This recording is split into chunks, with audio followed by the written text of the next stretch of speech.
Hello दोस्तों, कक्षा 9वीं विषय विज्ञान है जो इसमें हम वार्षिक परीक्षा की तैयारी को और भी मजबूत करने के लिए इम्पोर्टेंट प्रश्न लेकर आए हैं। इसमें हम ब्लूप्रिंट के आधार पर अपनी तैयारी को और भी बेहतर बनाएंगे। कुल है अंक 80, समय रहेगा 3 घंटे। ये ब्लूप्रिंट है, आप सभी को पता ही होगा। इसी के आधार पर हम अब अपनी तैयारी को बहुत ही शानदार तरीके से करेंगे। इसमें हम अध्याय के आधार पर जो इम्पोर्टेंट प्रश्न हैं उनको लेकर आए हैं विकल्पों सहित।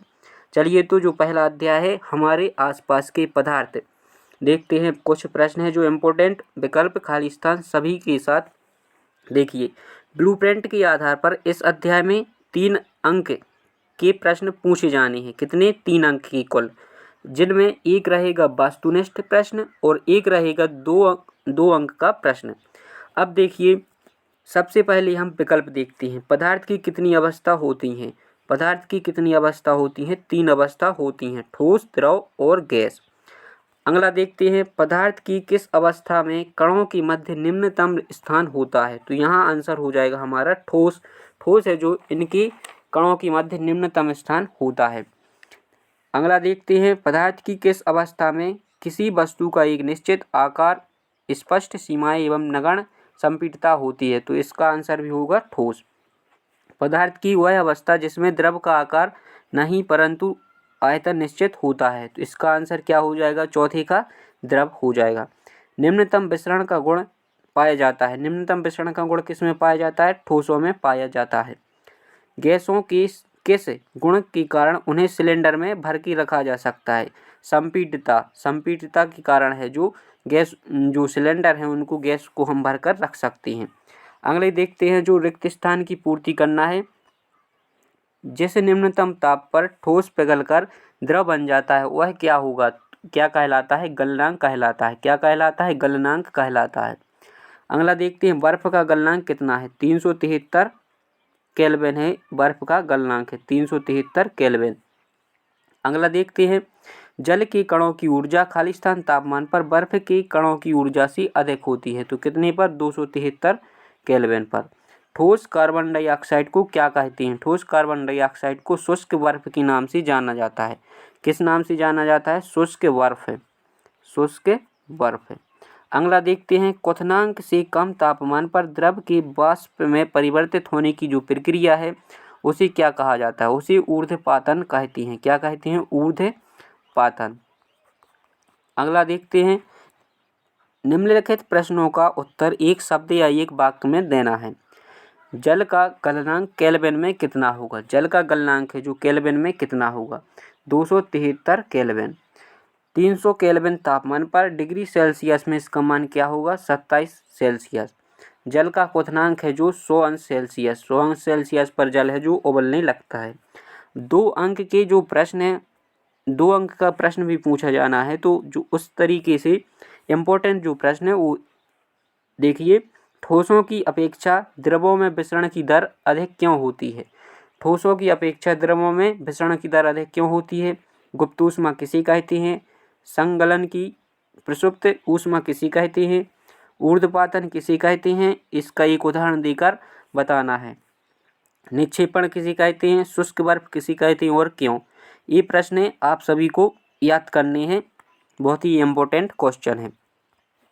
अब देखिए, जो अगला चैप्टर है हमारा अध्याय है, क्या हमारे आसपास के पदार्थ शुद्ध हैं?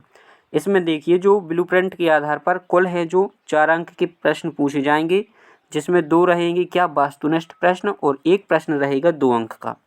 चलिए, सबसे पहले हम जो वास्तुनिष्ठ प्रश्न है, विकल्प हैं, उनको देखिए।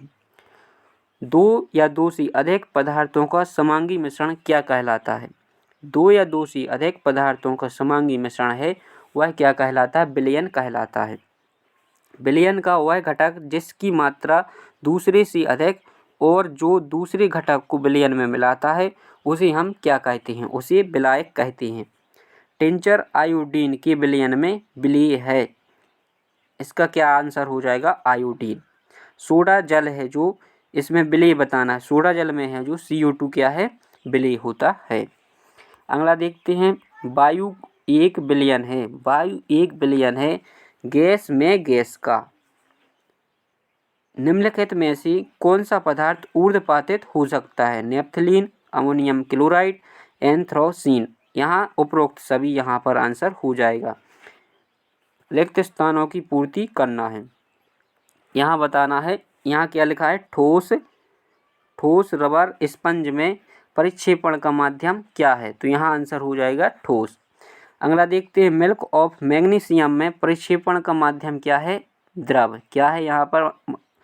परिक्षेपण का माध्यम द्रव है। टिंडल प्रभाव खालिस्तान विलयन द्वारा प्रदर्शित गुण हैं। किसके द्वारा? कोलाइड विलयन द्वारा प्रदर्शित होते हैं। कोलाइड। अगला देखते हैं, दो घुलनशील द्रवों के मिश्रण को खालिस्तान विधि से पृथक किया जा सकता है। किस विधि से पृथक किया जा सकता है? तो आसवन विधि के द्वारा पृथक किया जा सकता है। दो घुलनशील द्रव हैं, उसको हम आसवन विधि के द्वारा पृथक किया जा सकता है। डाई के घटक रंगों को खालिस्तान विधि से पृथक करते हैं। किस विधि से पृथक करते हैं? क्रोमेटोग्राफी के द्वारा हम अलग कर सकते हैं। अब देखिए, निम्नलिखित प्रश्नों के उत्तर एक शब्द या एक वाक्य में देना है। यहाँ देखिए, पीतल धातु है, जो पीतल के घटकों के नाम बताने हैं। जिंक और कॉपर है। पीतल के घटक क्या है? Zinc plus copper. अगला देखते हैं, कोहरा, बादल एवं कुहासा में परिक्षेपण का माध्यम क्या होता है? कोहरा, बादल एवं कुहासा में परिक्षेपण का माध्यम क्या है? गैस। क्या है माध्यम? गैस। शेविंग क्रीम में परिक्षेपण का माध्यम क्या होता है? शेविंग क्रीम में है जो परिक्षेपण का माध्यम है द्रव। दूध एवं फेस क्रीम में परिक्षेपण का माध्यम क्या होता है? दूध एवं फेस क्रीम में परिक्षेपण का माध्यम वही द्रव होता है। अगला देखते हैं, पांचवा, जेल एवं पनीर में परिक्षेपण की अवस्था क्या होती है? ठोस। क्या होती है? ठोस। मक्खन में परिक्षेपण की अवस्था,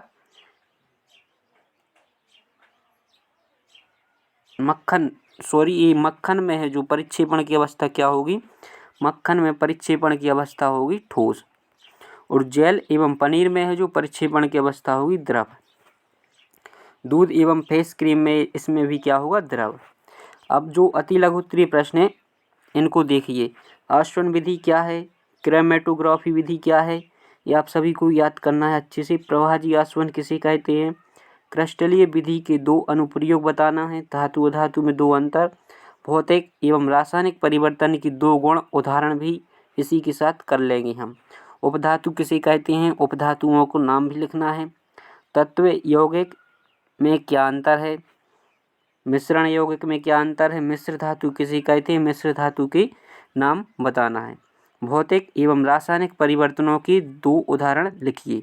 इस तरीके से आपको चैप्टर वाइज जो इम्पोर्टेंट क्वेश्चन है, विकल्प हैं, आप सभी को प्राप्त हो जाएंगी। इसी तरीके से आगे वीडियो में हम और भी हल करेंगे।